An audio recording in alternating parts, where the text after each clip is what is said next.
November 22nd, 1963, Dallas, Texas.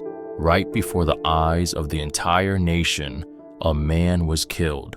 A man who was about to change it forever. John Fitzgerald Kennedy.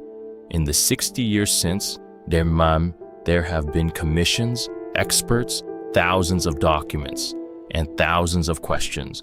Today, you'll discover what was never said on television, what was hidden between the lines. Welcome to Secretly True. Official version. Lee Harvey Oswald was named the assassin. One shot, one rifle, one floor, and supposedly one motive. Oswald fired from the 6th floor of the Texas School Book Depository. According to investigators, he used a Carcano rifle ordered by mail. He was arrested a few hours later, not at the crime scene, but in a movie theater. He offered no resistance, but he said, "I'm just a patsy." 48 hours later, he was shot, right inside the police station, live on national television. His killer? Jack Ruby. His motive? "I wanted to spare Mrs. Kennedy the pain of a trial." A convenient conclusion. The Warren Commission, created in a rush, led the investigation. Their verdict: Oswald acted alone. No conspiracy, no second shooter. But how do you explain the magic bullet? It entered Kennedy from behind, and then, according to the official version, changed direction in midair and struck Texas Governor John Connally, seated in front of him. One shot, 2 victims, 6 wounds, 3 trajectories. The bullet that did all that was found almost completely intact, resting on a stretcher.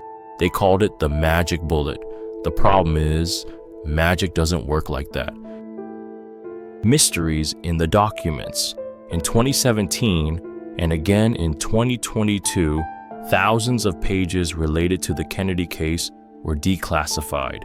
People expected confessions, conspiracies, names, but what they got was almost nothing. Almost.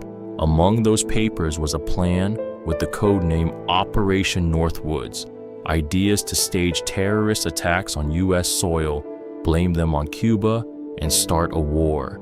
A real CIA project. Signed, approved. It was canceled by Kennedy. A year later, he was dead. Coincidence? The secret project Sapphire.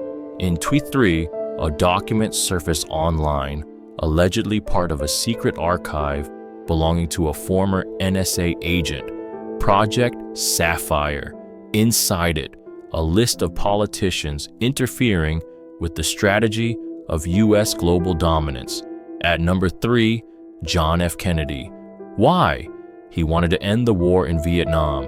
He wanted to dismantle the CIA after the Bay of Pigs failure. He started the process of returning the Federal Reserve under government control. 3 reasons, 3 bullets. Strange witnesses. Almost everyone who got close to the truth disappeared. George de Mohrenschildt, an acquaintance of Oswald, was found dead just before his testimony. FBI agent Robert Mallow claimed that on the day of the assassination, a second rifle was lying on the grassy knoll. 15 minutes later, it was gone. His statement was ignored. Kennedy was interested in UFOs. This is not a myth. It's documented. 10 days before his death, he sent a memo to the CIA requesting, "I want all materials on unidentified flying objects and intelligence reports over Cuba." The memo was signed, dated, and archived. He wanted to share this data with NASA to prevent military misidentification. According to rumors, he also shared some of this information with Marilyn Monroe. Her diary contained strange entries. "He told me we are not alone. He saw the documents." Just days later, she was found dead, and 10 weeks after, so was he.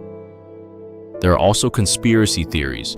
Cuba, after the failed CIA-backed assassination plots against Fidel Castro and the disaster of the Bay of Pigs invasion in 1961, tensions between the US and Cuba reached a boiling point. Castro, viewed Kennedy not only as an aggressor, but as a direct orchestrator of regime change.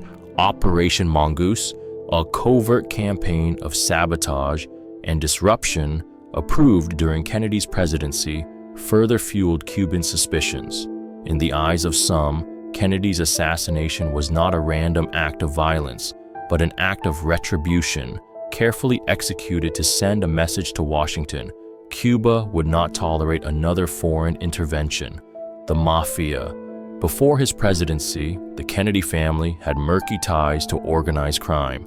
It's widely speculated that mob figures helped JFK secure crucial votes during the 1960 election, especially in Illinois and West Virginia. But once in office, the Kennedy brothers turned on their former allies.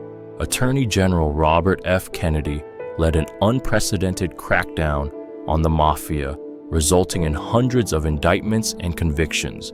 Leaders like Sam Giancana and Carlos Marcello reportedly felt betrayed, and dangerous men with powerful networks don't forgive easily. The idea that the mafia might have orchestrated or facilitated Kennedy's death has persisted for decades, backed by circumstantial evidence and suspicious silences. The CIA. The Bay of Pigs debacle humiliated the CIA and embarrassed the U.S. globally. Kennedy felt misled by his intelligence advisors and made no secret of his outrage. He fired CIA Director Allen Dulles and reportedly told close aides he wanted to tear the agency apart. Internally, Kennedy's vision of transparency and control clashed with the CIA's culture of secrecy and autonomy. Some theorists believe rogue elements within the agency saw him as a liability, a threat to their operations both at home and abroad. The tension between the White House and Langley became for some a motive. The Soviet Union. The early 1960s were a time of global instability.